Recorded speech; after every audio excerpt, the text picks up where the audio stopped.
आरत भाई कहती से दिनर दिनटी मो पाई बहुत खराब थिला। सकाळु सकाळु काम को बाहर आगु स्त्री सह बिना कारण झगड़ा हो गला। आउ बाटर आसला बेले मध्य रोड रे जड़े आगे गाड़ी पुरई देवारु ता सह भी तू मैं हो गला। एबे खाली मु से जगन्नाथ को डाकुची राति जेमिति मो सह आउ सेमिति किछि न घटू। कहीं मु गोटे आंबुलांस ड्राइवर से दिन पुणी मोर राति ड्यूटी थाए।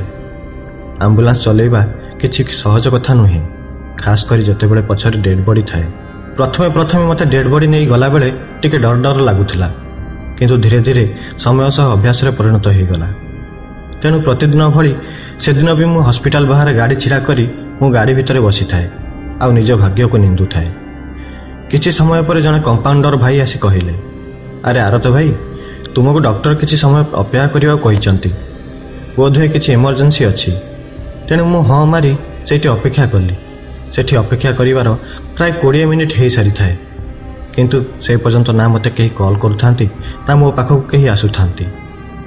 मु सेठी छिड़ा हेई खाली गोटे कथा चिंता करूथाए, कौन एमिति इमरजेंसी आसिला जे मते एते समय अपेक्षा करे ना कहीं आसुचंती ना कॉल करूछंती।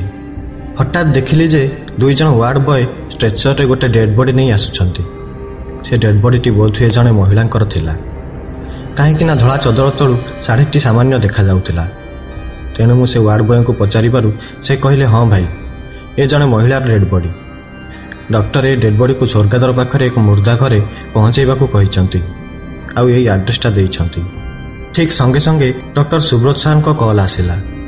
आउ डॉक्टर सेपटू कहले, अरे आरत ए डेड बॉडी स्वर्गद्वार पहुंचे दियो, आउ कहीं आज रात्रि ड्यूटी नहांती, तेणु तुमको ही जीवा पड़ो। एतिकी कही डाक्तर फोन काटिदेले। सेतेबेले को प्राय राति 11टा कि 11:30 हबनी। आउ पुरी रे पहुंचवाकू मते प्राय 2 घंटा समय लागिजिवो। तापरे 2 जन वार्ड बॉय डेड बॉडी मो गाड़ी रे चढ़ई देले। तापरे मु आउ समय नष्ट न करी बाहरी पड़िले पुरी स्वर्गद्वार अभिमुखे। रास्तार सेतेबेले को कां भां गाड़ी जाउथाए, कहीं ना सेतेबेले शीत दिन चली थाए। रातिर से सुनसान रास्तार रातिर कुहुड़ी को चिरी मो गाड़ी आगो को चली थाए। पाखापाखि अध घंटे हाईवे रे गाड़ी चलला परे मु भुवनेश्वर पाखापाखि पहुंची जाई थाए। मु टिके जल्दी पहुंचीबा चक्कर रे भुवनेश्वर भीतर को न पसी एबे हेतिबा नुआ पूरी बाईपास रोड दे जीवा को भाबिली। सेतेबेले से रोडटी नुआ काम चली थाए। एते सब दुकान बाजार की घर सेमिति हेई न थाए। से रास्ताटी सेतेबेले बहुत निछाटिया थाए। रातिर से घन अंधार को चारिआडे बिलुआ कुकुरंकर रड़ी, ता सांगकू से रास्तार मु आ मो गाड़ी पछरे थिबा डेड बॉडी। माने से परिस्थिति पूरा भयानक थाए, किंतु मु आंबुलांस रे ड्यूटी करी करी मोर गोटे अभ्यास हो जाई थाए। सेथिपाई से कथारे मते किछि फरक भी पड़ न थाए। किछि दूर से सुनसान रास्तार जिब्बा परे सामनारे मते जने स्त्री लोक नजर को आसिले, जे कि लाल साड़ी पिंधि रोड साइड रे छिड़ा हेछि आउ हाथ देखई लिफ्ट मागुछि। मु भी टिके दोदपांच हेली। राति अधरे पुणी ए सुनसान रास्तार ए स्त्री लोक एठी कौन करुछि। तापरे भाबिली, अरे हाँ पाखरे तो गोटे छोट गाँ अच्छी, हुए तो स्त्री लोक से गाँव रही हेले रातिरे कोठी भी आंबुलांस अटकेबा ठीक हबनी। तेणु मु पुणी भाबिली जदि किछि से स्त्री लोक असुविधा थिबो।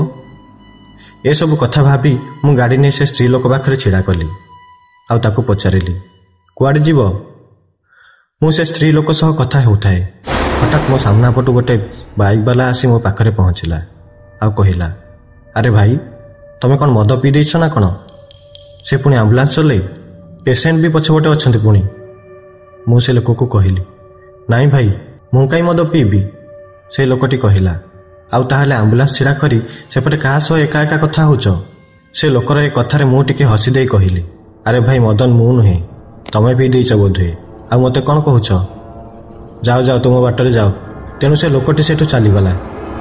से लोकटी गला परे मु से स्त्री लोक को गाड़ी में बसवाक कहली आउ तापरे गाड़ी स्टार्ट करी आगो को बढ़ेली। किछि बाट गला परे मु से स्त्री लोक को पचारिली, अच्छा मैडम आपण एठी एते राति रे ए सुनसान रास्ते कौन करुथिले। मोर ए कथारे से स्त्री लोक किछि उत्तर न देई चुपचाप हेई बसी रहिला। तेणु मु भी आउ ताकू किछि न पचारि चुपचाप गाड़ी चलेबारे लागिली। किछि समय परे से स्त्री लोकटी कहिला, छाड़ शेष थर पाई मु मो पुओ को भी टिके देखि पारिलिनी। तेणु मु कहली, तमे एबे घर को जाउछ परा, गले देखि नब तम पुओ को। ତାପରେ ସେ ସ୍ତ୍ରୀ ଲୋକଟି ଆଗ ଭଳି ସେମିତି କିଛି ନ କହି ଚୁପ୍ ହେଇ ବସି ରହିଲା। ତେଣୁ ମୁଁ ବ୍ୟାକ୍ ମିରରରେ ସେ ସ୍ତ୍ରୀ ଲୋକର ମୁହଁକୁ କିଛି ସମୟ ଦେଖିବାରେ ଲାଗିଲି। କିଛି ସମୟ ଦେଖିଲା ପରେ ମୋତେ ଲାଗିଲା ଯେମିତି ସେ ମୋ ସ୍ତ୍ରୀ ଲୋକକୁ ଆଗରୁ କେଉଁଠି ଦେଖିଛି। ଅଧିକ ଟିକେ ଭାବିବାରୁ ମନେ ପଡ଼ିଲା ଯେ ହସ୍ପିଟାଲ ସାମ୍ନାରେ ଯେତେବେଳେ ୱାର୍ଡ ବୟ ଡେଡ୍ ବଡିଟିକୁ ଗାଡ଼ିରେ ଚଢ଼ାଉଥିଲେ ସେତେବେଳେ ଡେଡ୍ ବଡିର ମୁହଁରୁ ଚାଦର ଖସି ଯାଇଥିଲା। ଆଉ ଏ ସ୍ତ୍ରୀ ଲୋକ ତ ସେଇ ଯାହାର ଡେଡ୍ ବଡି ମୋ ଗାଡ଼ି ପଛରେ। ଏତିକି ମନେ ପଡ଼ିଲା ପରେ ମୋ ମୁଣ୍ଡରୁ ବୁଦ୍ଧି ହଜିଗଲା। ହଠାତ୍ ମୁଁ ମୋ ଗାଡ଼ିର ବ୍ରେକ୍ ମାରି ସେପଟକୁ ଚାହେଁ ତ ସେଠି ଆଉ ସେ ସ୍ତ୍ରୀ ଲୋକ ନଥିଲା, କୁଆଡ଼େ ଗାୟବ ହୋଇଯାଇଥାଏ।